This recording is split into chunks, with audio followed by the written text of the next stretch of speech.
Pedro Pit. Yan, for Piding. 85 na ako ha. Yung pinanggaling ako industry na nanggaling ako sa ng natural resources so yung pangalan ko nandiyan pa rin kahit ako retirado na sa gobyerno. So nasa consultancy pa rin ako ng private sector na may kinalaman sa principally mga mineral resources. Sa dami ng gawain ko yung exposure ko sa trabaho, nandoon talaga yung risk. Di mo rin maiwasan na ang health mo naapektuhan. Means of exercise ko ng ganyan na talagang pampalakas yung tennis. Binawala na rin ako ng mga doktor at at my age baka raw yung paghabol ko ng bola kasi sa tennis habulin mo ang bola, baka raw ako'y sumadsa doon kasi meron mga stages na nahihirapan ba ako pagpupunta ko ng CR.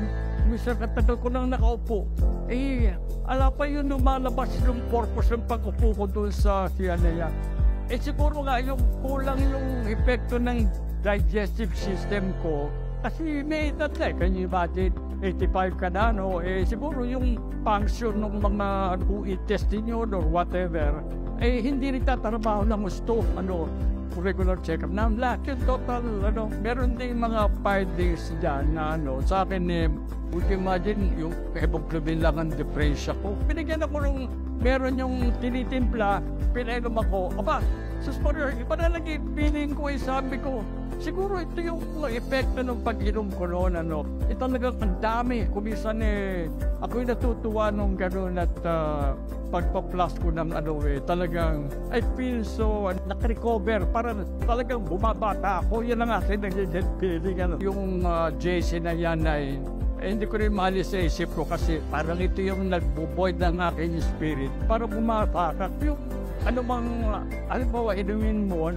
kung halimbawa wala naman talagang nagyayari sa'yo, ano pa naman ang isi-share mo sa ibang tao? Ako sinishare ko. Yung aking naging karanasan naman dyan. Kasi yung buhay mo na malusog, blessing yan Bakit ka ba binibigyan ng magandang health na ganyan?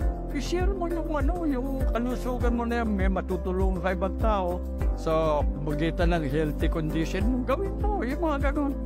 Isang ina-adapt ko rin sa buhay yung mga ganyang bagay, para kang bumabata talagang nag-enjoy ka ng buhay niya At sinasabi kong palagi pagkabi ko sa buhay, enjoy life, do not make it miserable. Why make it miserable? Ganun palagi ko sinasabi Enjoy life, kasi hindi mo na alam kung kailan ka babawian ng buhay. So, while it's still active and living, enjoy life. I am Daddy Pit. I enjoy good life with JC.